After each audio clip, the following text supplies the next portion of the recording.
This week on Strong Arm Sports Podcast. The kid is young, he's 18 years old, and when you're 18 years old, you do stupid stuff.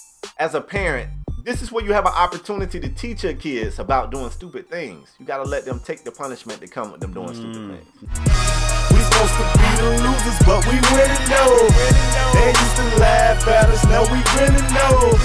They used to tell me never in my lifetime. I guess they wasn't in their right mind. All right, what's going on, folks? Welcome to a brand new exciting episode of Strong Arm Sports Podcast, the realest sport podcast in all the land. True. I mean, in all the land. All of it. True. Check us out, folks. We are back today to wrap up the previous weekend sports in dramatic fashion with no BS, no sugarcoating, and no biases. Just the strong arm truth. That's what you can find here. This happens to be the first time you watched our show on YouTube or listened to it on any of our various podcast channels. I am one half of the show. I go by the name of KSpadeTheProspect. And I'm your boy, Ep154, and together we form Strong Arm Sports Spade. Yes, sir. Man, what a week. And I know I say that every week, Spade, but a lot of things happened this week. That I mean, good things, bad things, some things we were scratching our head about, and we here to bring it to you guys today. Share it with you, share our thoughts, and get you guys' thoughts as well. Spade, I want to start in the NFL. I know you don't want to be there. We always start with the NFL, though. I know that ain't where you want to be. That's why I start there. I get the first topic every week. We're starting in the league. The best damn league. All right, I guess that's cool. What we got? Spade. It was a game. It was a game this past week. It was the Cincinnati Bengals versus the Pittsburgh Steelers. And, you know, it's always, when those two teams play, it's always some shit. It's always some shenanigans. It's always something, whether it's Berflick, AB, whether it's Ben Roethlisberger, whether it's Andy Dalton, whether it's AB, AJ Green, whether it's always something with these two teams. But if you guys didn't know, they played a game this week. And I mean, it was an exciting game to me. It always seemed to be one of those physical games, and they seem to they always take it to another level where it shouldn't be. If you guys didn't know, Juju Smith was suspended this week. Iloka, the safety for the Bengals, was suspended this week. Also, Grunt was suspended this week. We're going to talk about that in a minute. But first, before we go to Grunt, I want to talk Juju and Iloka suspension. If you guys didn't know, Juju Smith did a crackback block on Berflick, linebacker for the Bengals, and you know, hit him pretty, delivered the shot, hit him pretty hard, but he stood over him, got a taunt penalty for that. So in typical Pittsburgh Bengals fashion, Pittsburgh got the ball, driving down the field. Big Ben delivers a pass to Antonio Brown. Antonio Brown catches the ball in the end zone. Iloka delivers a huge hit, a huge shot to AB.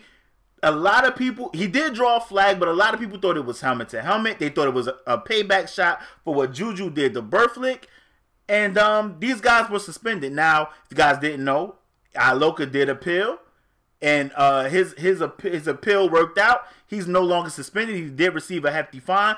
Juju Smith appealed as well, but his appeal was upheld, and he is suspended for his suspension was upheld, and he is suspended for the upcoming game for the Bengals.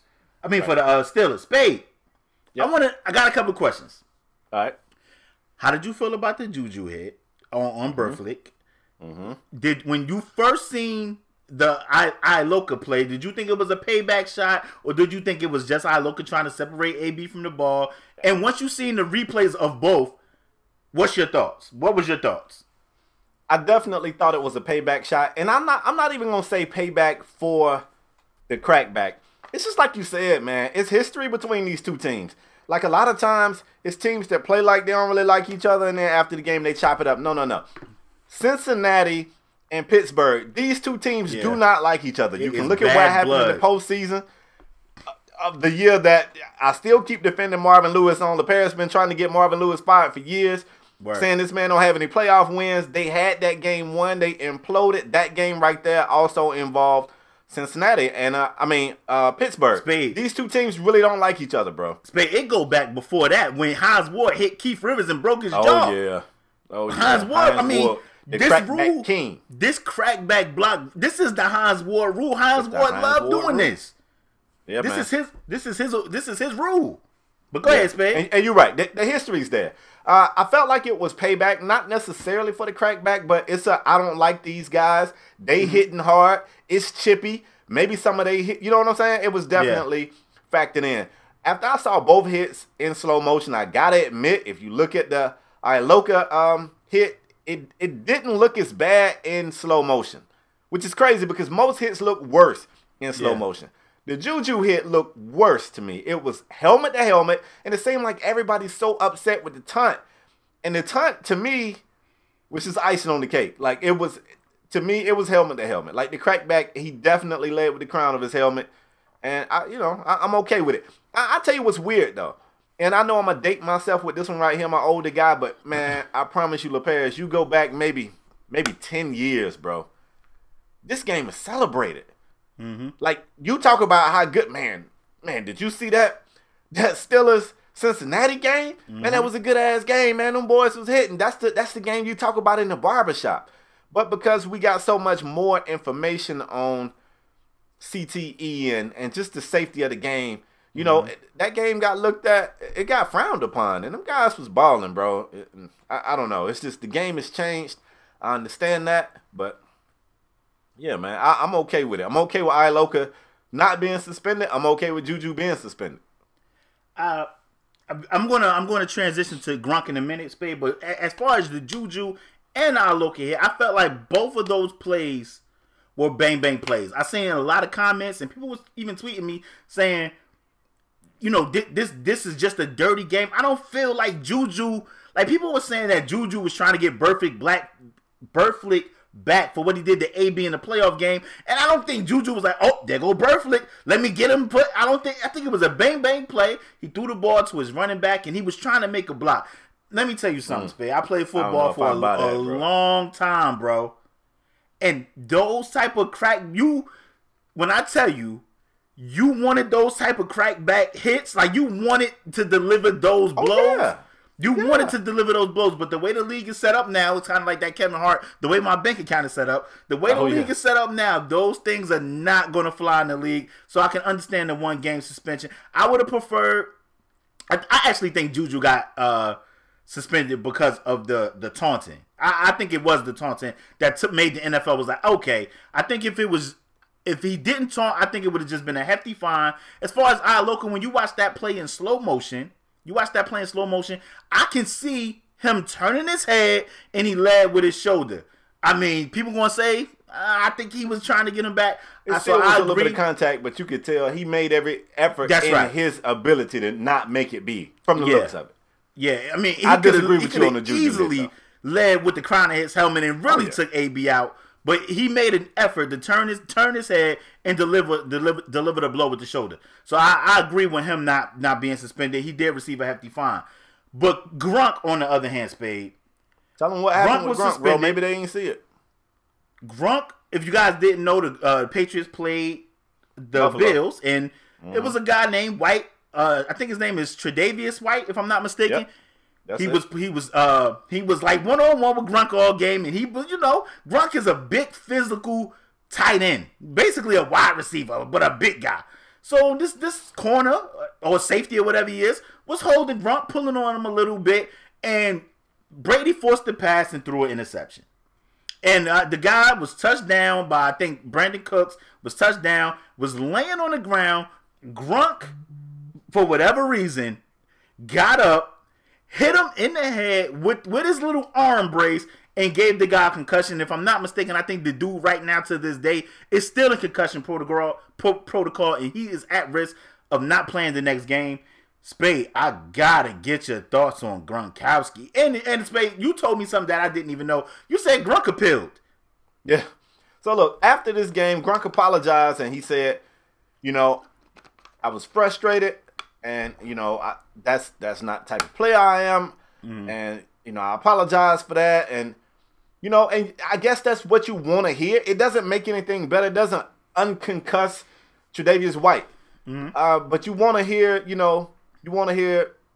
what you feel like is a genuine apology. You know what I'm saying? And I felt like I heard that. Then Gronk was assessed a 1-game suspension, and Gronk appealed the suspension. Now, this is why I'm not. Look, LaParis, this is why I'm not the commissioner of the league.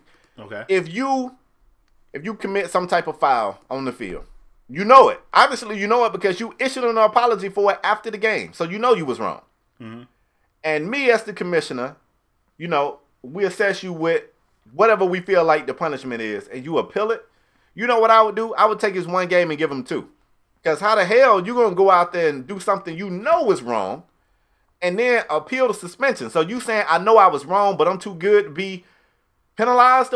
I really got a problem with it. I'm going to tell you something else crazy. Patriot fans are all over social media saying, well, that guy was holding Gronk the whole game. What the hell? What?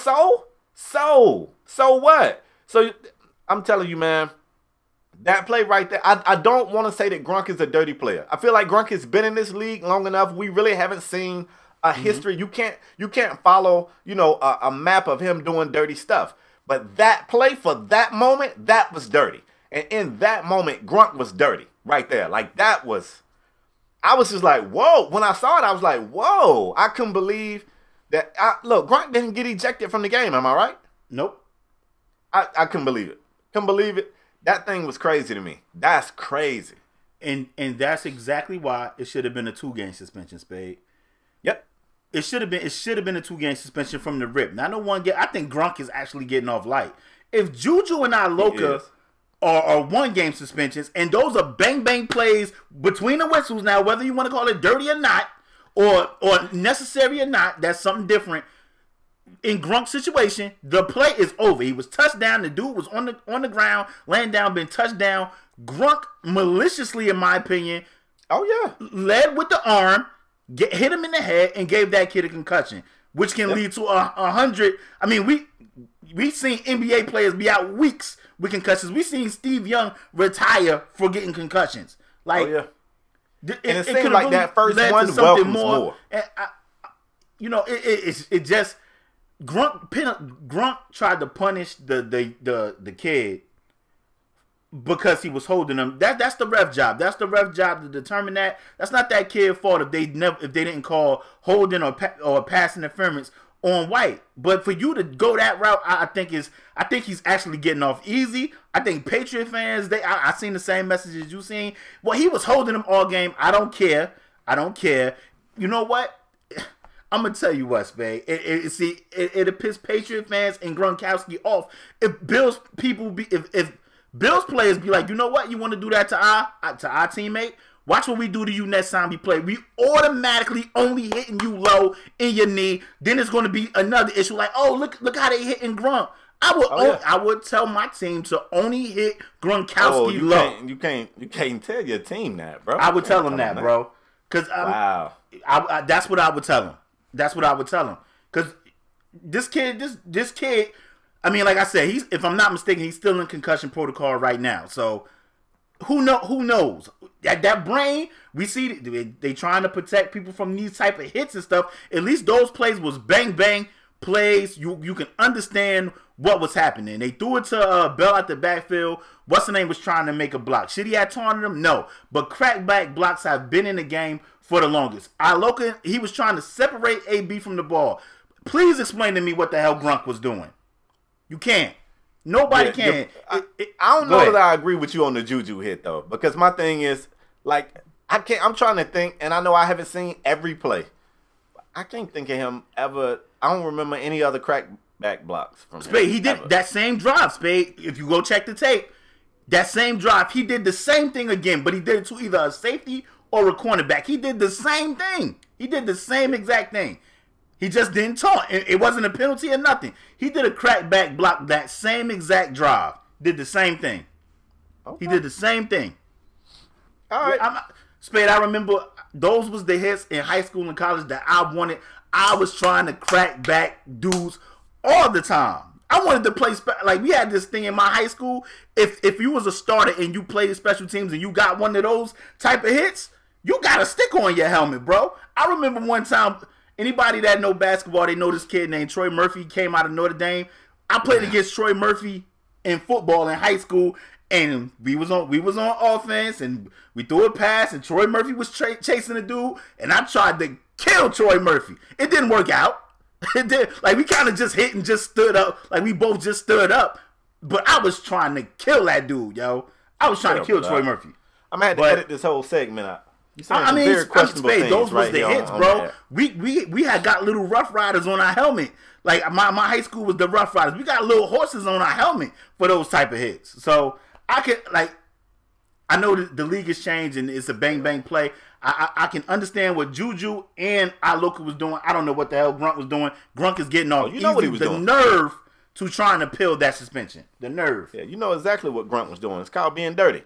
Matter of fact, let's move on. That's a great way to segue into the second topic for today's show, man. We're going to talk about whether or not it's a double standard for the way players are looked at, or the opinions that we form in our heads about them. And of course, I'm talking about this whole thing because Odell put a video on social media of Patriots quarterback Tom Brady lighting into offensive coordinator Josh McDaniels on the sideline. I mean, giving him the business. I mean, look, let me tell you something. My old man's a mean guy, military trained mean guy. And he has gotten into me quite a few times. I don't know if he's ever gotten into me like that in a public place. Like, for them to be out there, it was pretty bad. And Odell was saying he had a problem with it because people were saying it's passion when Tom Brady do something like that. And he was saying if I did that, they would call me a diva. They would say I'm immature. And I think Odell has a point here. So, LeParis, I guess I throw it to you. Like, is it truly a double standard? And what do you think causes it? Let me ask you this. Let me make it a little bit more difficult. Go ahead. Do you think it's a double standard? I mean, the easy thing to do is to say one guy is white, one guy is black. But I'm going to give you a whole different level. Do you think it's a double standard because of accomplishments? Do they look at Brady and say, Brady's won this, he's got the right to act that way? Like, why do you think it's a double standard? I think it's part of that. I think it's part of race. I think it's definitely a double standard, but it's a double standard in life. So I don't know why the hell Odell's surprised. It's a double standard in life. I mean, maybe he didn't get that talk, because I know the talk I got when I was young. You got that talk? Yeah, maybe he didn't. You know, I mean, I had to work to be the type of football player I was. Odell seemed like he always been elite, so he probably didn't. I mean, Lil Wayne said racism don't exist for him. That's what Lil Wayne said. So maybe it's a little different when you rich or got money. But anyway, not only did Odell put a video up of just Brady and McDaniels, he put one up of Brady when he was digging in the coach that's now with Houston. I can't think of his name, but the head coach in Houston. O'Brien. Oh, yeah, O'Brien. Then he put up a video when he was digging in Tyquan Underwood. Shout out to him, he went to Rutgers. Tyquan Underwood, a wide receiver. But Odell, you know, Odell gets a bad rap because of his antics on the sideline. Not only Odell, it was T.O., it was Des Bryant, numerous guys. But for Tom Brady and other guys, but Tom Brady is the first one that come to mind. I definitely think people give Tom Brady a break because he's just, you know, he's amazing. He done won a bunch of Super Bowls, MVPs, a bunch of MVPs. He ain't that amazing, bro. He ain't that amazing. I'm just saying, Spade. I think he definitely gets, you know, a pass because, you know, Odell Beckham and Dez Bryant. And it's funny because it's always like quarterback to receivers. It's always like that type of situation right there. But to me, I think it's a double standard. I think we all already knew this. I think it's a double standard in life. And I think it's just something we got to deal with. Is it fair? No, but life ain't fair. It's not fair. You're absolutely right. I want to read a tweet. Frank Isola had a tweet that I thought was funny. He said, makes perfect sense for a guy who's been in the league for 5 minutes, is on his third coach, is always hurt, has won 0 playoff games to compare himself to Tom Brady. And Antonio Cromartie came for him. Crow said, first of all, he's not comparing himself to Brady. What he's implying is he's playing with the same passion as Brady and has the same fire, but he's labeled differently. It doesn't matter how long Odell has been in the league. The only thing he wants to do is win. And to that tweet, Odell replied and said, thank you for understanding. Personally, I never understood why we as a society complicate things or confuse them for something they're not. You said it, bro. There was never a comparison except comparing that I love football, period. So I don't know how Frank Isola So, look, I think Frank Isola's a pretty smart guy. Let me take that back. I thought Frank Isola was a pretty smart guy until I read this tweet. Like, if you saw that and you thought that he was comparing himself to Brady, you're pretty damn dumb, because obviously that's not the approach he was taking. He was saying, look, this guy has outbursts on the sideline just like me. Why aren't you calling this guy a diva? Why aren't you saying this? Why aren't you saying that? And Frank Isola, you know that. You either know that and you playing dumb, or you're really dumb. I don't know which one it is. Let me go ahead and throw that out there. It was a point in time people seen Odell doing that stuff on the sideline, and they were saying he was detrimental to his team. Now, of course, I don't agree with what Odell did when him and Josh Norman was on the field and they was wilding out. But we ain't talking about that. Different. We're talking about the outburst on the sideline. Yeah. Also, since we're talking about double standards, and I know the Bears keep trying to ride for Juju, but some other players in the league who probably got that reputation already, if they throw that block, like, I don't even think we debate whether or not it's a bang-bang play. And I know for a fact, if Vontaze Burfict, if he does what Gronk did, they trying to throw him out the league. I agree.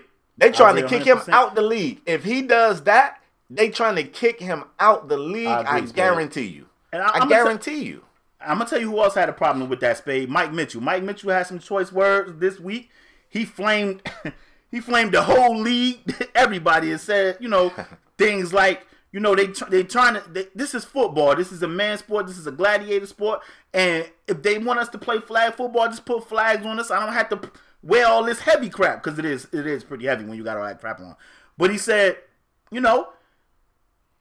people are getting fined and losing game checks and are being suspended for playing football. Now, it's a double standard. This is kind of a double standard too. I understand, and I like that Mike Mitchell said that, Spade. But I think as football players probably, the NFL probably need the football players to sign these type of agreements that, look, 20, 30 years down the line, we ain't going to sue you for $1 billion or $100 billion saying XYZ. So it's kind of a tough situation, like a double standard there, because they if I'm not mistaken, they just paid like $1 billion to like former players for saying, playing didn't really know about concussions and things like that. But I totally get what Mike Mitchell is saying. Like they are trying to remove the physicality out of the game, where man, football is a game of inches and seconds. It happens so quick. It happens so quick that it's tough to judge the strike zone, and it seemed like it's only really, I think this situation with Juju is really like the first time it's really been like an offensive player. It only seemed to be picking on the defensive players. I mean, even when Hines Ward was catching bodies, I think he was getting fined, but he wasn't getting suspended. Now people are getting suspended. Yeah, but the league has changed. The league has changed so much, but bro, you remember they was calling Hines Ward a dirty player. They was calling him dirty. They were. I mean, I want to know what side are you on with Mike Mitchell, though. I mean, I agree. And I was going to let you finish. I don't even think they're trying to, quote unquote, remove the physicality. They're trying to make it safer. And I get it. But you know what? Some things you can't make safe. How? Look, because this is the thing. It's really no easy way to do what they're trying to do. All this information has come out about CTE and brain injuries and concussions in general, and helmets are changing for how they take an impact. It's a lot of information told me take the helmets off, and it won't be I don't know about that. Yeah, come on, man. That's just absurd. Yeah, I don't know about that. That's absurd. Way back then, they at least was wrapping leather around their damn heads. Hold on. I don't know about that. But I will say, it's a tough situation, bro. You got the league who trying everything to protect their product. It's a $1 billion industry. It's a lot of money. Everybody's getting paid. Even the guys out there who's taking all the risks, they getting paid. The people who sitting back on the sidelines is getting paid. The referees are getting paid. The owners, of course, are getting paid. Everybody's getting paid. The scouts getting paid. The people that hold the stopwatch at the damn combine, everybody's getting paid. Everybody want to make sure their families are taken care of. At the same time, you have to at least make an effort to try to make the game safer, but they don't know the proper way to do it, and I can't help them. I don't know the proper way. So you're saying, okay, we don't want you to hit too high, we don't want you to hit too low, and you're reducing a 6 foot tall target to like a foot. You giving them like a foot, maybe 2 to hit. But like LaParis just said, it's a fast-moving game. Everybody ain't running, standing straight up. The offensive player trying to get lower than the defensive player. You might be aiming at their midsection. They dropping their head. Next thing you know, it's the helmet. You getting fined. People calling you dirty. And it's frustrating for a defensive player because for years, the only goal you had was to get the ball carrier down. Now you got to get him down the right way. Can't hit too high. Can't hit too low. Can't hit too early. LaParis, I remember hitting your phone up. I think it was last year. It might have been the year before. When you get my age, years go by fast. And I was like, wait a minute. Defenseless receiver? What is this shit? What is this shit? You got to wait till the receiver come down out the air and catch the ball and turn around, and then y'all got to sign an agreement. So, all right, I'm about to tackle you now. You ready? All right, I guess. All right, let's get it. But once again, back in my day, if you played defensive back, the one thing you didn't like when an offensive lineman got to the second level and put them hands on you. You didn't like when that fullback was coming around the edge and put his hands on you. You didn't like when you had Christian Okoye, Kevin Mack, Hardhead Hayward, Ironhead Hayward, when these big downhill running backs, you didn't like that. So if you was a DB, your moment of glory came when a receiver came across the middle. When a quarterback threw a high pass and the receiver had to go up for it.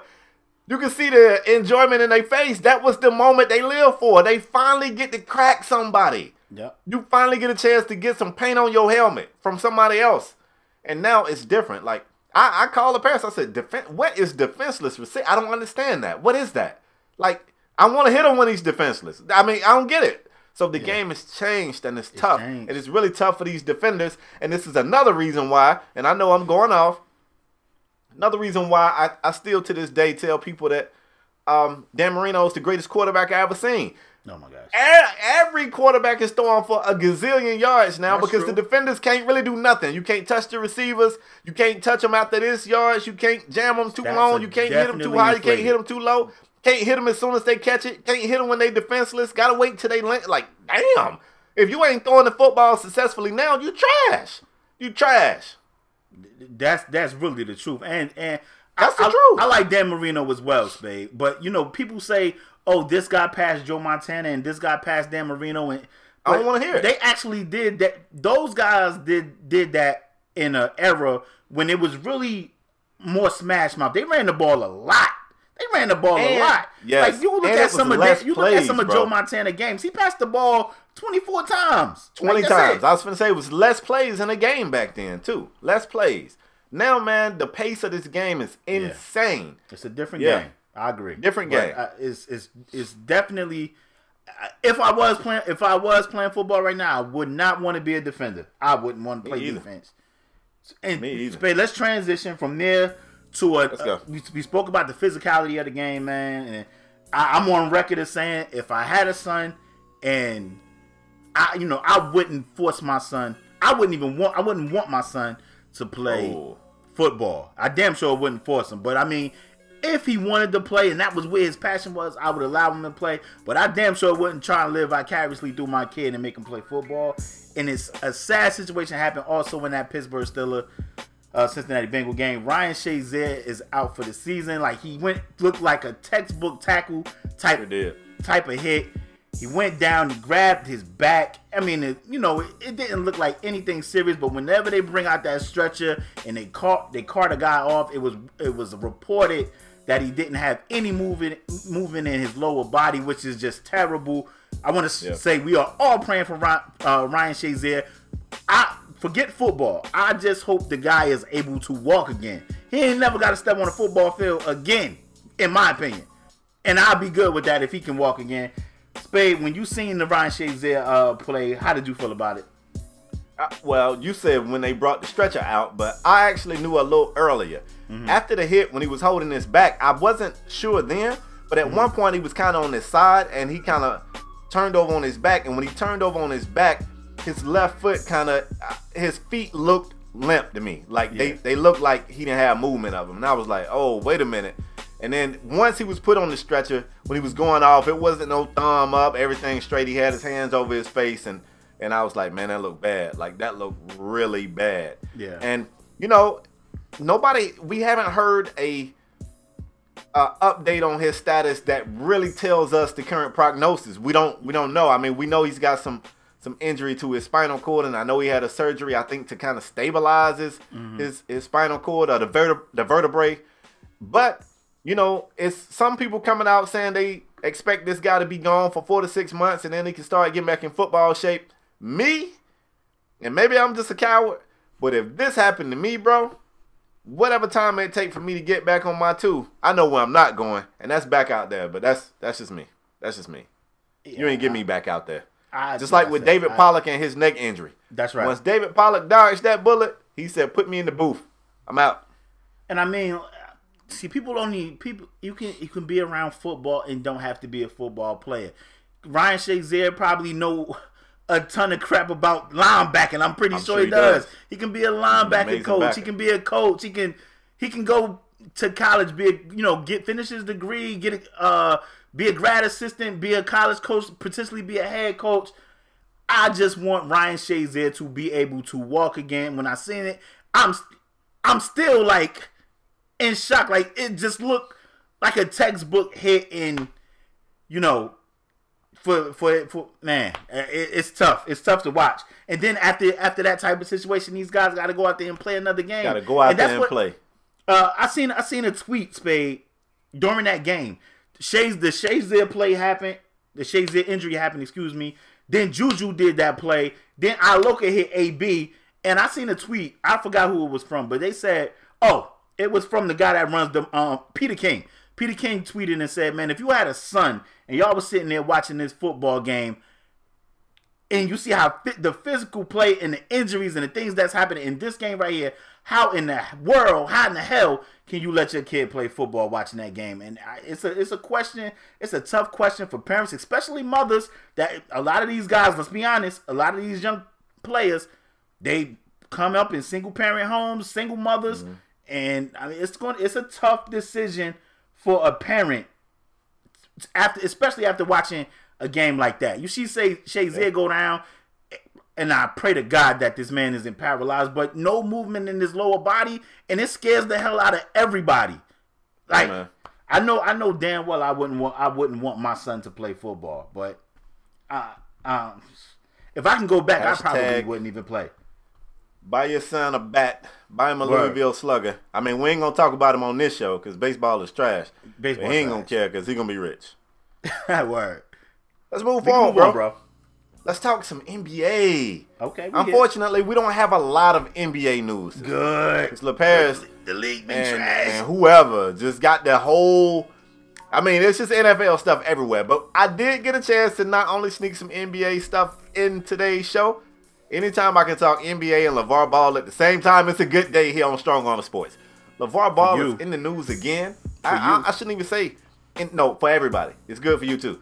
I shouldn't even say LaVar Ball is in the news again because he's never out of the news. That's true. In case you guys didn't know, LaVar Ball just made headlines again by deciding he is going to pull his middle son, Liangelo Ball, from UCLA because he didn't agree with the punishment. And in case you guys don't know, Liangelo Ball and two teammates, which is recently in trouble for having sticky fingers over in China. China said, you know what? We good with it. Everything's cool. I assume they got their merchandise back. Charges was dropped, and LaVar Ball thought that meant everything should have been okie dokie at UCLA. UCLA didn't see it that way. The three guys still are suspended indefinitely, which basically means there's no date for their return. It could be tomorrow. It could be next year. And LaVar didn't like that. So he decided he's going to pull his son from school. He went on and got both of his younger sons an agent. He is trying to get these guys to play overseas, and he gave this quote. He said, "We're trying to get to the Lakers as soon as possible. We don't care if we got to go play in Africa. We're trying to get to the Lakers." LaParis, what the hell is up with your boy? Nah, Spade. No. You've been an advocate for LaVar Ball all on this show. I want you to go first. Let me know your thoughts. Oh, wow. That's what we're doing? You go, because this is your boy. You've been an advocate. LaVar. You team LaVar. You team Big Baller Brand. I'm going to copy you some Big Baller Brand slides. You just threw down a reverse on some Uno shit? That's what we doing? Talk to your boy. That's right. You got to draw 4 over there too before I go or what? That's right. All right, so here's the thing. I said here on this show, when the news first came out that Liangelo Ball was suspected of stealing, I said, I ain't really think the kid did that. I couldn't really understand it. I couldn't fathom it. He did it. He basically came out and admitted to it. Whoever wrote his speech or whoever refused to write his speech once he got back to UCLA, I blame you. He came out with a speech that was one of the worst speeches I ever heard before in my life when he said, and I'm sorry for stealing in China. And I was like, well, he did it. But I want to say this. The kid is young. He's 18 years old. And when you're 18 years old, you do stupid stuff. I did some stupid things at 18. I did not steal, especially from a high-end luxury store in another country. But you do stupid things when you're young. By me saying that, what I'm saying is I fought him for doing it. He was wrong. I'm not one of those people to say, oh, he's never going to amount to anything because he did something stupid at 18. But this is what I think you, as a parent, this is where you have an opportunity to teach your kids about doing stupid things. You got to let them take the punishment that come with them doing stupid things. Mm-hmm. If I tell my kids not to touch the stove because it's hot and they touch the stove, maybe I'm a bad parent, but I'm going to let them get their hand burned. Because for one, I told you not to do it. For two, if you want to do it and you burn yourself, that burn is going to stop you from touching it again. You ain't going to touch it no more because you're going to be like, ooh, now I know not to do that. So if the punishment is indefinite suspension, for me, if you my son, for one that was dumb, it's embarrassing. I'm over here talking big baller brand and you over there stealing shit. So yeah, if your punishment is a year suspension, you're going to sit for a year. I don't want to hear it. I still love you to death. But you're going to hold that L. That's your L. That's not mine. Like, you're not a little kid anymore. You're 18 years. You're a kid, but you're not a little kid. You're going to make your mistakes, but you got to learn from your mistakes. I feel like Lavar pulling Liangelo is a bad idea. And not for the reason that everybody else is saying. Somebody said, I want to say it was, I don't know. I don't want to be wrong, but some NBA insider said, I've spoken with all the GMs, and all the GMs said Liangelo Ball, not even on their radar. Nobody's going to take Liangelo Ball. And I'm like, them same people who saying that he's not on their radar coming out of high school, none of them damn GMs had Steph Curry on their radar when he was coming out of high school. That's why he ended up going to, where the hell he go? Davidson. That's why he went to Davidson. GMs wasn't checking for Steph Curry coming out of high school. So my point of saying that is it's a lot of time for him to continue to build his game, grow his game, build his stock. These GMs, man, they changed like the stock. They changed like the Dow Jones. He could go out there and explode for one 30-point game, and he'll be on everybody's draft board. That shit changes daily. So the fact that his scouts saying they don't have him being taken by any NBA team, not even in the G League. I don't like that they're saying that. I don't like that it got reported. I think that's piss poor reporting. I wouldn't even share anything like that. But for me, man, I feel like you should have did that suspension. But on this one right here, I disagree with Lavar. I don't like what he did at all. Wow, I'm shocked because you wouldn't expect that, huh? Yeah, I'm actually shocked because I thought you was going to be like, yeah, they're going to the Lakers. They're going to go play overseas and get Spade. I thought that's where you was going, but I'm shocked. But I'm going to have to agree with you 100%. How about teaching your son, you know what? It's time for you to grow up. It's time for you to be a man. And when you do things, there's consequences to your actions. Oh, yeah. So, yeah, to me, I felt like this is Lavar saying, you don't like something, you don't got to do it. Boom. Let's do this other thing. And just to pull him out of the whole college experience, that sucks. Because I mean, who wouldn't want to, man? Who wouldn't want to be in college, have money? I mean, I'm pretty sure they riding around in something dope. Yeah, I think in UCLA, the weather beautiful. Yeah. To go play overseas in China or some other place, I wouldn't. But I just felt like this is a mistake taking his son out of UCLA. But it's hard to go against what Lavar has done because it seemed like every decision he made so far has worked out. Like I just don't know about even pulling the youngest son out of high school. Now I heard a lot of reports and I heard a lot of people saying, oh, in Europe they play professional at 14 and 15 years old. I get it. I get it. But I just think that LaVar, in typical LaVar fashion, I think this was an overreaction. I think the son could have took the suspension on the chin and still been living the college life, still been working out, doing his thing. And you know, I don't like it, Spade. I don't like it. I think LaVar. I think LaVar is definitely. Well, it's his son, but I feel like he thinks his son, especially that middle son. Ain't nobody really thinking about that middle son. I think he think that middle son is better than what he is. Now, I heard NBA experts compare this guy to a Sean Marion and a Jay Crowder and those type of players. And I ain't really seeing, but even those little high school clips we seen, I don't know about that, Spade. I don't know about that. I don't know about that. Spade, do this middle son have potential to make it to the league? He's got potential. I think his biggest obstacle is he's a tweener. Like, you know, at Chino Hills, he was kind of like a big, but he's not really tall enough to be a big. He don't really have the ball handling to be a guard, so he falls in that tweener range. I will say this. I feel like as of right now, I mean, and this is going to sound like a joke at Lonzo, who's having some of the worst shooting performances we've seen ever. But you could take UCLA Lonzo, and you could take Chino Hills LaMelo, who was doing pretty good, and I still think Liangelo has the most consistent jumper of any of the brothers. I think he's got a decent jumper. But what's going to be tough is if he don't have the explosiveness to create for himself, if he don't have the dribbles to create for himself, and he ain't really got the size to get down there in the paint and bang, like, you're going to have to put him in a system where you got somebody, i.e. a James Harden, who's just breaking the damn defense and kicking it out to you for them wide open shots. Otherwise, I don't know how he's going to create for himself. He's still young. You know what I'm saying? And you could possibly get that dog in him. You can look at it like this. This ain't no shade on Tony Allen, but Tony Allen was in the league for one reason and one reason only. He was a dog on defense. Let's be honest. You look at Andre Roberson. Look at Roberson.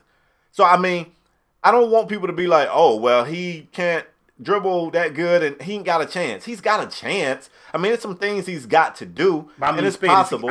Honestly speaking, it's unlikely. Playing in China going to get him better? Like, being honest. Better? Is it going to get him better than playing against college athletes? Like, come on, Spade. I don't think so. I think it could. I think it could. Unless they got some Yao Mings and some Jeremy Lins and some Ying. I don't know, Spade. Ying Jahlil. What was his name? What was the dude name? That Wang the Rockets Juju. had? The Rockets had that guy. I don't know, Spade. Oh, yeah. It's been a few. Jelian or something. His name was like I don't know. I think it could. My thing is this, and I even want to go back to the LaMelo thing. I didn't have a problem with him pulling LaMelo from his senior year in school because everybody was like, "Oh, wait, ain't he a junior? He a junior, Spade." Now, I thought he was just gonna say, "You know what? I'm out on this senior year," and I was in support of that. But 2 years, yeah. Because I wouldn't have done that because he didn't agree with the coach. Like he told the coach, like it's gotta be. I don't think it was that. I don't think it was that. There's other damn high schools in the area. He got the He got the old coach fired. The new coach came in there and said, "You ain't shooting 50 times a game." And he was like, "You know what? With my son out of here." He is. I don't know, man. Some of these moves LaVar making, bro, it don't sit well with me. And I know some people in this comment section right here is gonna say, "Well, college isn't for everybody." And this is just my opinion. You don't have to agree with it. Spade and me and you have talks about school all the time, and I always say, college is for everybody. Every college isn't for everybody. That's what I say, in my opinion. It took me 3 colleges to get it right. It took me 3 colleges. So every college ain't for everybody, but college is for everybody. Every college isn't for everybody. So even if LaVar would have pulled them out of school and be like, "You know what? My son is going to transfer and go to another school or something of that nature," I wouldn't even be I ain't even really upset. I wouldn't even really say it was a mistake. But for him to just take away a scholarship, you know how hard people work to get a scholarship to school? Come on, man. Like I agree. I agree. It don't sit well with me what LaVar is doing with his younger sons. But it's hard, like I said, it's hard to say, oh, what he's doing is wrong when everything he did has been working out in his favor. Spade, you're right. Let me ask you one question. My last point, Spade. Go ahead. LaVar got beef with the damn president of the United States. Like, he is tweeting gifs of him dunking on the president of the United States, and the president of the United States is replying to LaVar Ball. Like, LaVar Ball is so big of a anomaly that the president of the United States is tweeting this guy. This shit is insane. It's insane. It's insane. I can't fathom. Let me ask you this. Go ahead. Let's suppose Liangelo doesn't. Let's say Liangelo don't make it to the league. Okay. Let's say LaMelo does. Okay. 2 out of 3. I mean, 66%. But you want to know what, Spade? And you right. But 2 out of 3. And I know somebody gonna be like, well, his son can always go back to college, but not on a free damn ride, not a free scholarship. So, Space, let me just paint this picture for you. Say the second son, don't make it to the league. He got a degree. He can slide right in and work for Big Baller Brand, and run the business, run the day-to-day operations. He can do that anyway. Spade, I get your point. I told you why I went back to school. I ain't gonna say it on our podcast, but I told you why I went back to school. A lot of things look a lot better when you got that paperwork. That's absolutely right. But let me tell you something.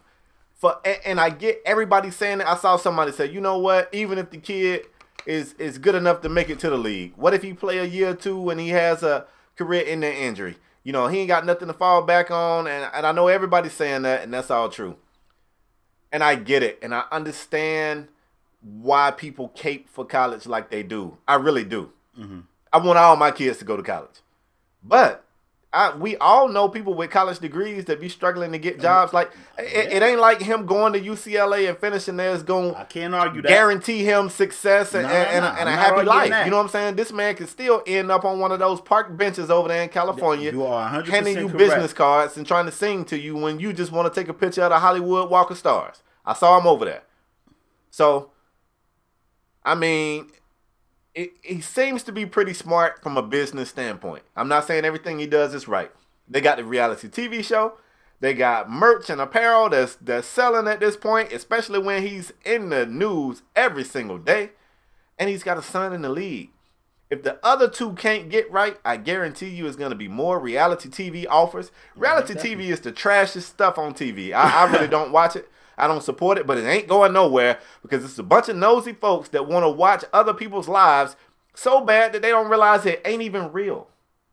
It's fake reality. Mm-hmm. So, man, it's just, man, I heard some of those reality TV people make 10 grand an episode. Yep. It ain't many damn college degrees you're going to come out with making 10 grand anything. It ain't many you're going to come out of college making 10 grand a month.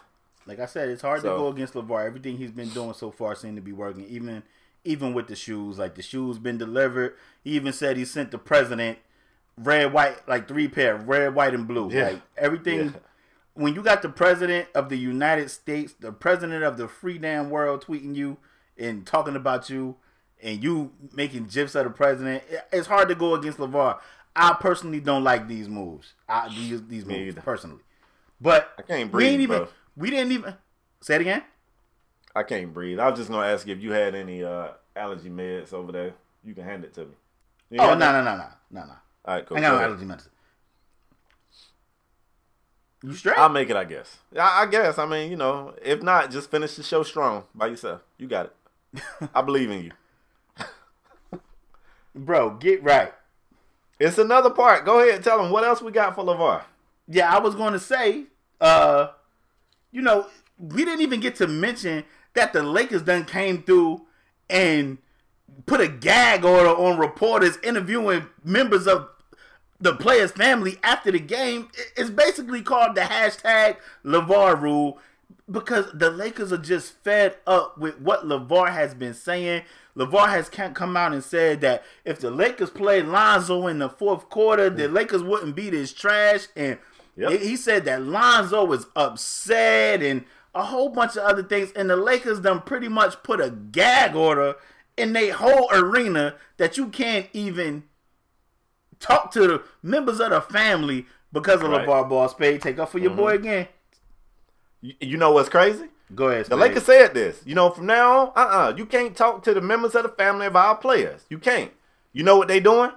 Catching their ass outside and talking to them. They still looking for Lavar. Lavar ain't even, it ain't like he's calling TMZ like, hey, I'm about to step out. Y'all want to pull up, make me look important? They telling, look, you can't talk to Lavar in here. They like, bet. And as soon as they see Lavar hit the exit, they boogie over there and they talking to Lavar outside of the, look, man. Because they know he got a hot take, Spade. He gonna say something crazy and they can't wait to publish it. He's perfect for them and they are perfect for him. I don't know, man. Like right now, the media and Lavar Ball, they basically in a relationship. Let me ask you, Spade, are the Lakers second guessing they pick? Hell no. Why? Why would they? Excitement's up. Ticket sales ain't been this high since Kobe had an afro. What you mean? Okay, Spade. Looking good over there. You ready to move on? Yeah, let's move.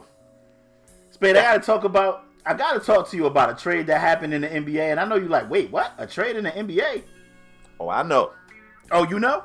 Oh, yeah, it's been a trade in the NBA. If you guys didn't know, the free Ja has worked, and the Sixers then traded Jahlil Okafor to the Brooklyn. They traded Jahlil Okafor and Stauskas, and I think a pick to the Nets. The Nets just taking everybody trash to the Nets for Trevor Booker. Spade, how do you feel about the trade?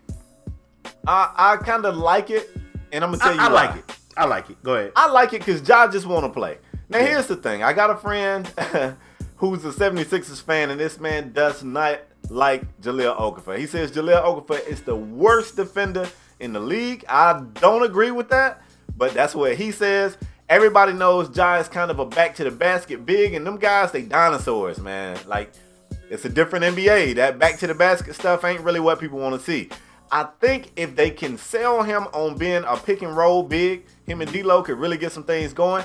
And Brooklyn just trying to get some picks anywhere, because they gave all theirs away. They ain't got no damn picks. So anything, they'll take your trash if it come with a pick. If, like, literally, if you say I got a bag of garbage, and if you take it off my hands, I give you a pick, Brooklyn will take it. Now, I'm not saying Ja's a bag of trash, but I'm saying Brooklyn taking anything trying to get picks. I like that Brooklyn has realized, you know what, we gave away a lot of, picks that could have made this team better over here, and they over there working, trying to make it shake. I like that they working, and I like that the Sixers just freed the man. Like, he got to the point where he was like, I ain't even begging to play here. I just want to play. Like, it don't make sense. And I saw a quote from him, and he said something like, man, I really can't breathe. He said, I don't know much about how things are done, but other people in this league are talking to me, and they're saying that what's happening with me is not right. Like, not only won't they trade me, they killing my trade value because they won't play me, so they're making me look like I'm a trash player, which is not typically what teams do. If they want to trade you, they try to show you off a little bit or do something. So finally, he's out of there. I think it's a win-win for everybody. I was just about to say it's a win-win situation, Spade. They got Jahlil Okafor out of there. Jahlil Okafor, he said, I'm not even mad at these guys. I just want to get out of here and I want to show my talent. And I think, a lot of people was downplaying Trevor Booker, but I think Trevor Booker is that dog type of player, gutsy player, junkyard dog type of player. Like you said, Brooklyn, if you're giving away a pick, they'll take everything. I mean, they take everything. They don't care. It could be a third-round pick, and it's not even a third round in the NBA. They taking picks. They taking NFL picks. They taking anything. So, as far as Jahlil Okafor, I think it's a good trade for Brooklyn. They do have Mozgov, and I guess they're going to still eat that money. But I definitely see Jahlil Okafor, maybe not in the beginning, but definitely sliding into that starting role. In my opinion, I have said on this show numerous times that, in my opinion, Jahlil Okafor reminds me of Eddie Curry, and I got slandered for saying that junk. But in my eyes, that's who I see when I see Jahlil Okafor. I see Eddie Curry. If you guys don't remember, he used to play with the Chicago Bulls. He played with the Knicks. I actually think he won a ring with the Heat, if I'm not mistaken. I think he won a ring with the Heat. But I think he may have. I think he won a ring with the Heat. I don't think he played for the Heat, but during that thing. But I definitely think he got a ring with the Heat. But I think Jahlil Okafor I think he's a solid offensive player, but defensively, he's never locked in.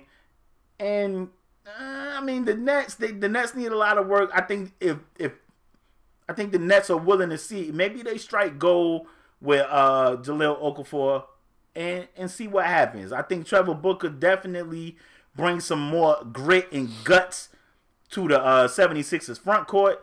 I definitely think the Sixers have an up average. They've been playing pretty doggone good this year, especially with having Embiid off that minute restriction. If the way Embiid has blossomed this year, you might as well just move on for Okafor. Why keep him on the bench when he, I agree. Why keep him on the bench? It doesn't make sense. So I'm happy it worked out for both parties. I agree with you, Spade. It's a win-win situation. All right, so look, let's go ahead and move forward. This one right here is another opportunity for me to say I was right. Which you kind of, I'm gonna just stop saying Spade, I was right. I'm gonna stop saying that. Really I'm gonna start saying right though when this has been the norm. Yeah, but nobody really saw it. Let the people know what we're talking about, because they don't even know what the hell I'm talking about. They can't see the cue cards like we can. But this segment right here, man, we still kinda talking sports, but we kind of not talking sports. We talking about what goes on behind the scenes. And I want to talk about Mel Kiper, who I respect Mel Kiper, don't you, LaParis? Yep. Yeah, I like Mel Kiper. Cool guy, nice hair. Mel Kiper does a great job of taking college talent and breaking them down and talking about, where he see them going. And a lot of times, I feel like Mel Kiper influences GMs. I agree with that 100%. So here's the thing. If Mel Kiper says you're going to be a bust, you might not be a bust, but he definitely can impact where you were drafted. And for that reason right there, I look at Mel Kiper a little sideways sometimes because he got a lot of power, and I don't want him to, be reckless with his power. And I'm talking about Mel Kiper because recently he said that he don't really see Lamar Jackson being a quarterback at the next level.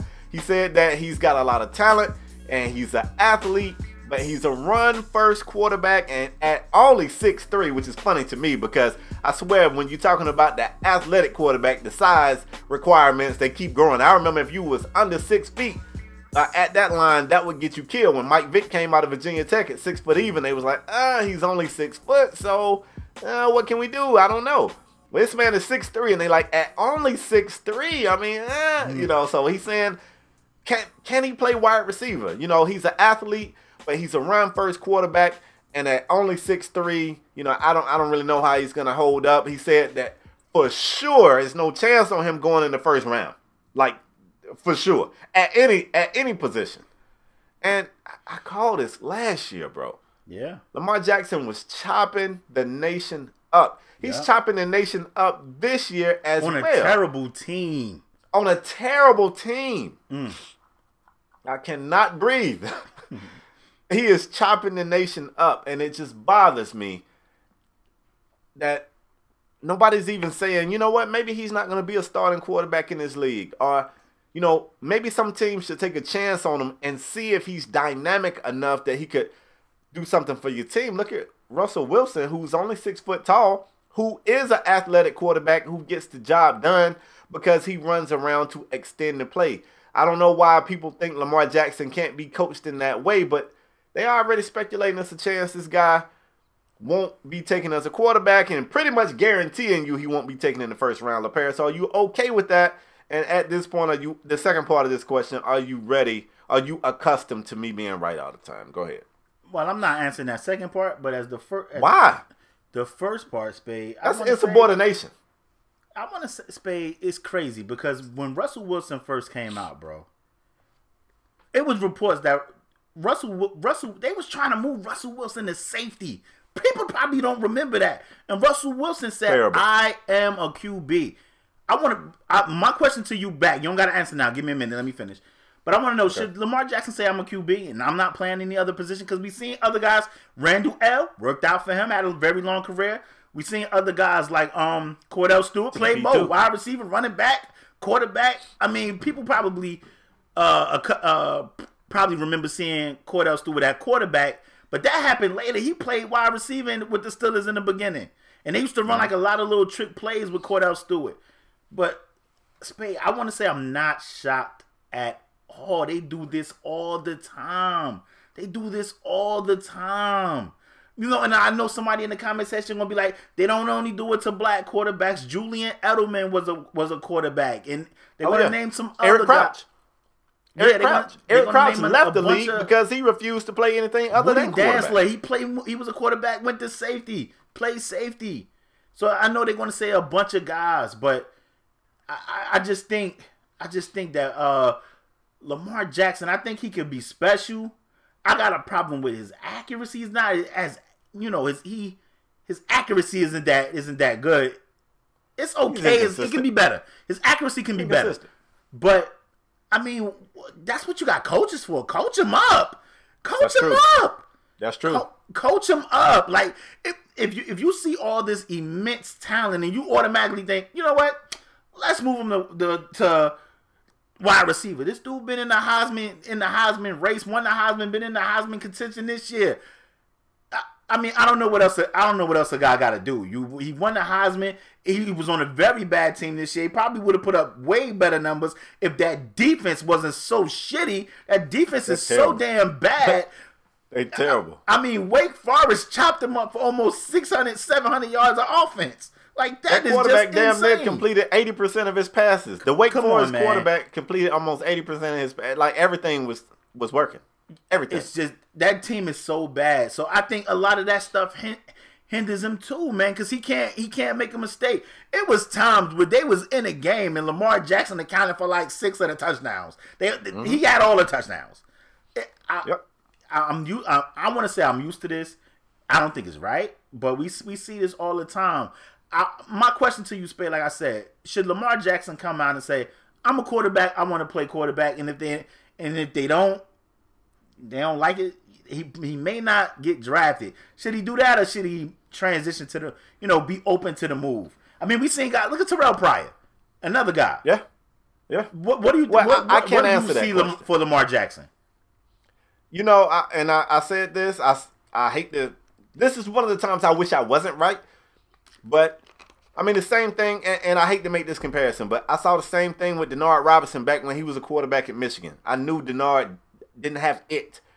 Lamar shows it in flashes. Braxton Miller. We can name a bunch of guys. Exactly. The thing is, man, the lure of the league, the fame, the money, the stardom, it's a lot. And it's not easy to turn down because, like you said in an earlier segment, a lot of these guys don't come from the best situations. I don't know Lamar's situation, so I'm not going to speak as though I know the guy personally. I don't. But the opportunity to still be able to change your life, your family's life, and your kids' life that might not even be here. I don't even know if you got kids. That's tough to walk away from. I know you got your passion. I know what you want to do, but how many people get up every day and clock in and do something they don't want to do? That's true. So if I could do something I don't want to do and still be a millionaire, sign me up. It's tough to say. And like I said, we seen a bunch of guys make the transition, but I just think they ain't even like give them a, and none of those guys on there. I mean, Terrell Pryor, high profile player, but I mean, none of them guys was chopping it up to the extent of Lamar Jackson. They wasn't winning Heismans. Exactly. I mean, and you know what bothers me? Go ahead. And I'm gonna say this, then I'll be quiet.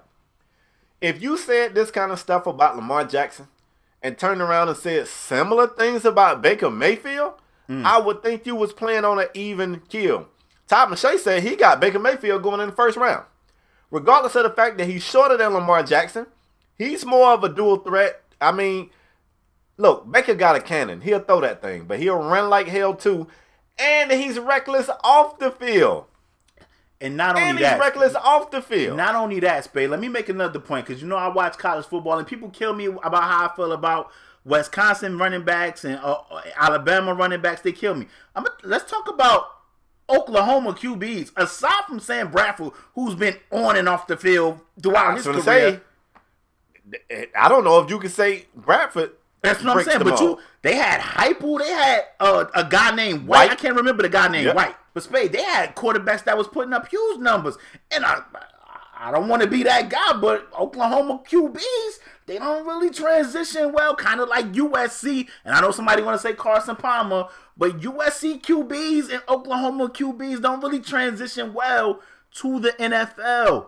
I mean, I know people going to run off a slew of names, but as far as I can remember, since I've been watching college football and pro football, those QBs from USC, Oklahoma, those running backs from Alabama, aside from like Sean Alexander and now kind of Mark Ingram, I don't know, man. So while they slurping Baker Mayfield, I don't know, man. I just feel like they ain't even really giving this kid a fair shot, in my opinion. But that could just be me being biased because I like Lamar Jackson. I don't know, man. I like the kid. Try to do this. I'm not saying the kid gonna come in and be Michael Vick, but I mean, how do we know? How do we know? We don't know. We don't. I try to do this. I'll look at a quarterback, and if he's on the fringe, right? Yeah. You don't really know if he's going to be a good NFL quarterback, good NFL player. And I try to look at how he goes, and then I compare people who's got similar talent or similar, characteristics later. So you look at Lamar Jackson, and he don't have the same frame as Deshaun Watson, but they basically said Deshaun wasn't it. And you look at the impact Deshaun Watson had this season before he got hurt, and to me, that should boost the stock of a Lamar Jackson. And it's funny because apparently it doesn't. And I know this ain't fair, but I got to do it. When I look at Baker Mayfield, you know who I see? Who you see? I see Johnny Manziel 2.0, dog. I see Johnny Manziel. That's who I see. And no matter how things didn't work out with Johnny Manziel, it don't negatively affect the draft stock of Baker Mayfield. No matter how good things went for Deshaun Watson, it doesn't help the draft stock of Lamar Jackson. So I don't know. It's just weird to me, man. I want to talk about it because when I heard that, I said, here we go. The crazy thing, bro, and this is going to be my last point, and I'm not caping because he a Cowboy, but Dak Prescott dropped in the draft because he had some off-the-field issues.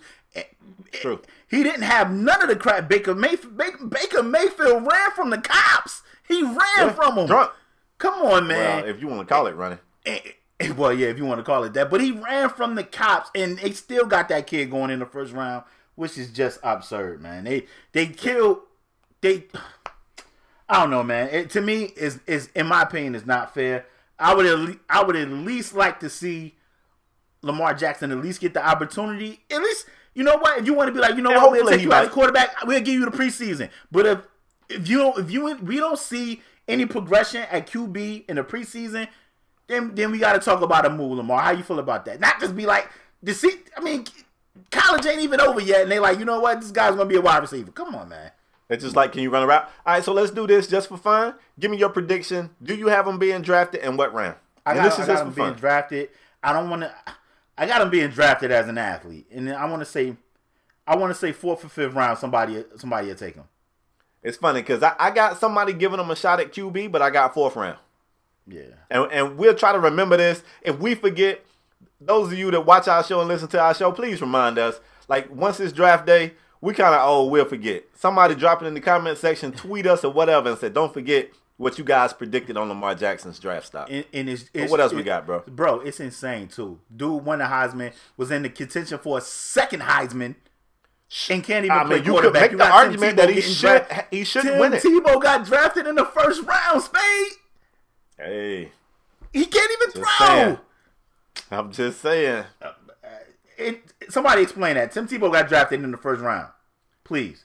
What's understood ain't got to be explained. Keep it moving. Speaking of Baker Mayfield, the Heisman, Spade. The Heisman presentation comes on tonight. And if you guys didn't know, Baker Mayfield is one of the nominees. Lamar Jackson and Bryce Love, running back from Stanford, who've been putting up amazing numbers, but nobody really talking about him. I mean, I guess people know about him because he up there for the Heisman, but you don't really hear Bryce Love talk when you hear Baker Mayfield. Barkley talk. Like you hear Saquon. That's a great comparison. But Bryce Love been putting up monster numbers this year. Look him up. But Spade, I wanted to talk about the Heisman because Baker Mayfield probably going to win. He's probably going to win it. But definitely going to win. Spade, like, we not hearing It's the Heisman, and we're not really hearing that buzz. That we're not excited about the Heisman presentation. I want to ask you a question. Has the Heisman lost his luster, or are we just not excited this year? Talk to your boy. For me, it's completely lost its luster, and I'm going to tell you why. It always pretty much goes to a quarterback. I would love to see these numbers, and I would have looked it up if I knew we was going to get this in depth with it, but it always goes to a quarterback. I'm going to tell you something else. It's like an unwritten rule. They really don't want the same person winning it more than once. They really don't. Because if they didn't care about that, I think Lamar Jackson wins it this year too. And it's just kind of like, it's going to be a quarterback. And the fact that the way it is issued out is so predictable, to me that hurts it.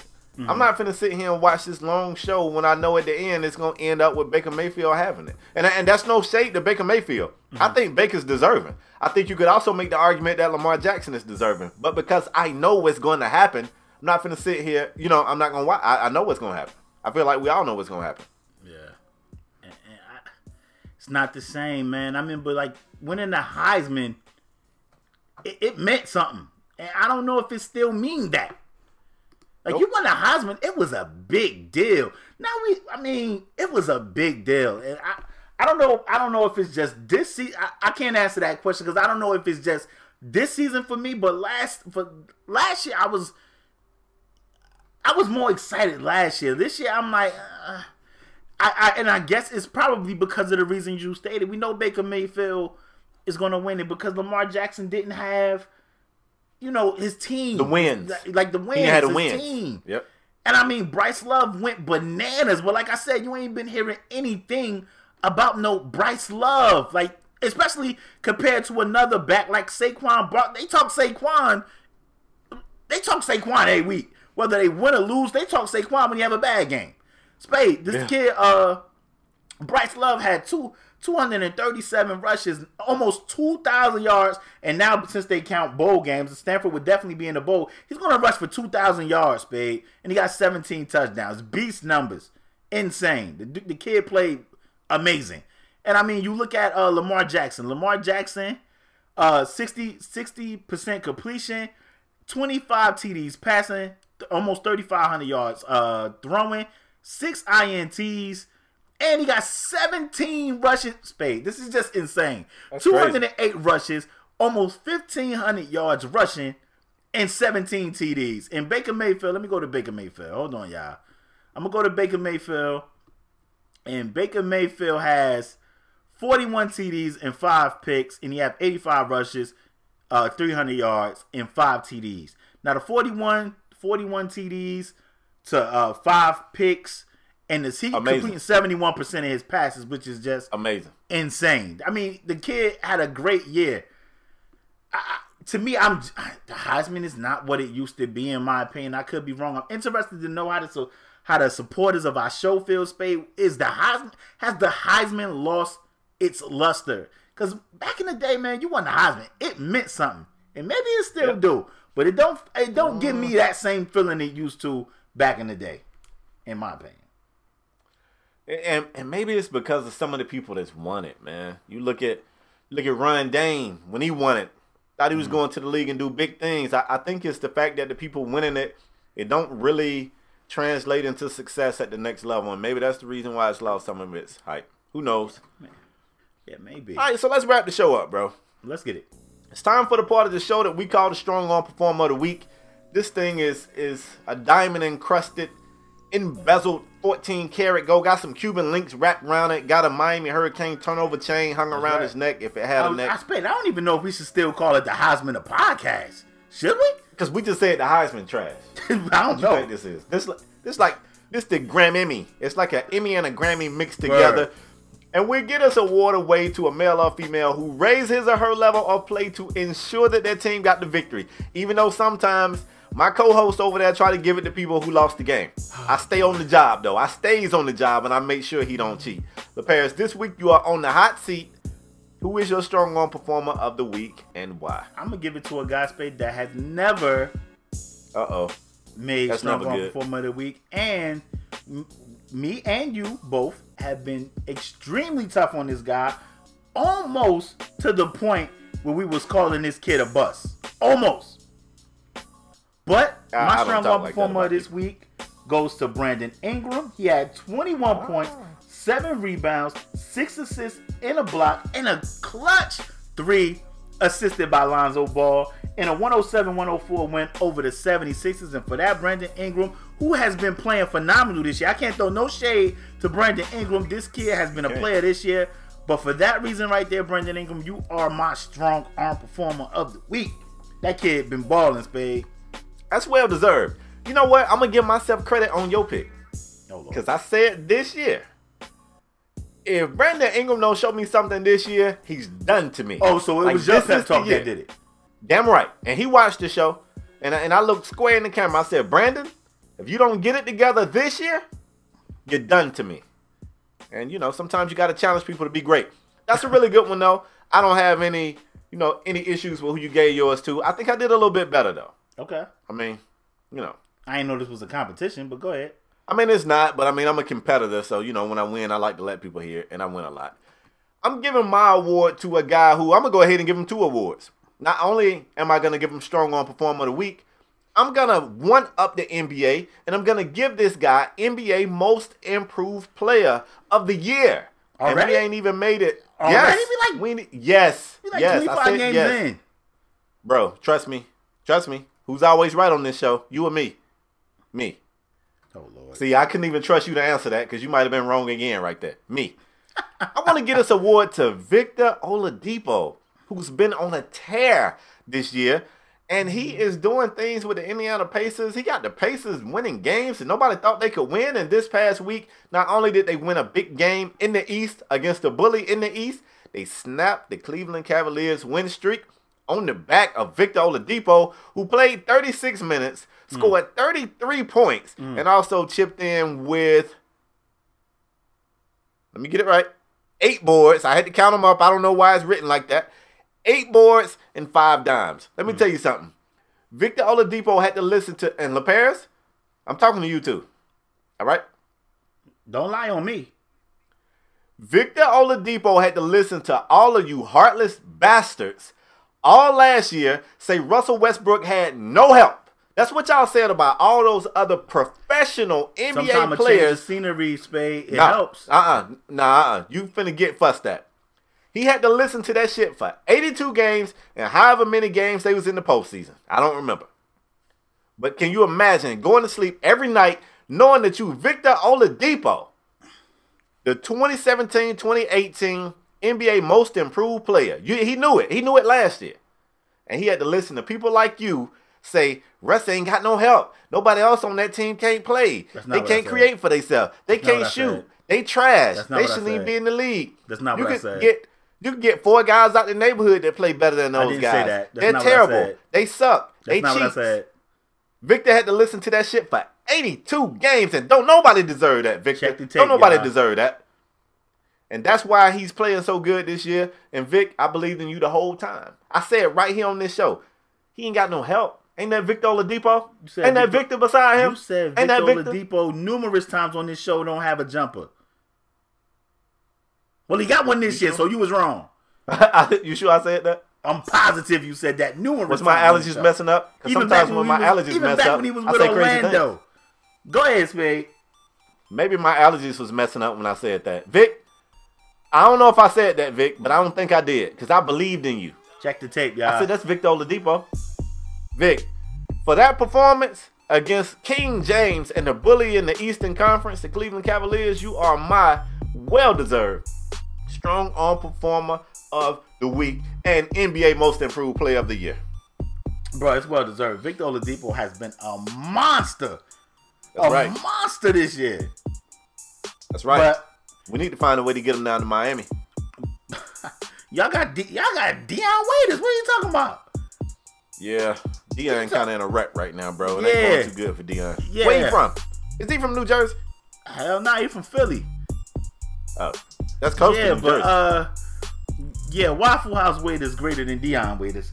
But wow. Spade. Whoa. What we? Hold up. Ain't you still a Bulls fan? Huh? That's what I thought. It ain't finna be no Heat stats for Porzingis 2.0. Nah. What? Man, marketing is just that. Marketing. Calm down. Yo, we got Kristaps 2.0. Stop. Anyway. He's not that. Listen. And Space, first of all, Space, you can't even give Oladipo most improved player yet. We don't even know what Zach LaVine going to do. Zach LaVine might come back and be averaging 30. Then he... Hello? Man, if you don't get out of here with that... Listen, that man went averaging 30 before he went down. Spade before. Get Vick his award. He had Big Cat and he had Wiggins out there. He ain't got nobody blocking him now. It's go time. Spade, before I close the show, you got anything else to add? You know the Dolphins won the other week, right? Oh. Did the Cowboys? All right, go ahead. I'm done. The Cowboys won. I gave my dude strong arm performer of the week last week. What are we doing? I just asked. Calm down. Listen, I'm man. so angry nowadays. As usual, we want to thank you guys for your continued support. We want to thank y'all for tuning in to another episode of Strong Arm Sports. Wait, bro, I want to say something. Go ahead. We got snow in Georgia, bro. Oh my gosh. It was a state of emergency for a half an inch of snow. Damn right. Everybody was out of work in school. Damn right. All right, go ahead. I just be wanting to talk, man. Like when you say, do you have anything to say? I feel this pressure that I should say something. I'm sorry. Go ahead. I want to thank y'all for tuning in to another episode of Strong Arm Sports. As usual, if you new here, bang the subscribe button. If you're a regular here, hit the like button. It only take 2 seconds. It's a little bell up there somewhere. You can click that bell and you can get notified. You can get a notification sent to your mobile device to let you know when a new episode has been uploaded to YouTube. If you don't want to see two dudes arguing on YouTube, we got audio podcasts everywhere. SoundCloud, {POTOmatic, iTunes. We want to thank you guys for your continued support. All the love you guys have been showing us for this long. I mean, there's been 150 something episodes and you guys have been amazing, man. We cannot thank you guys enough for your continued support. Thank you for rocking with us. We cannot do this without y'all. Thank you for all the comments, the tweets, all the love.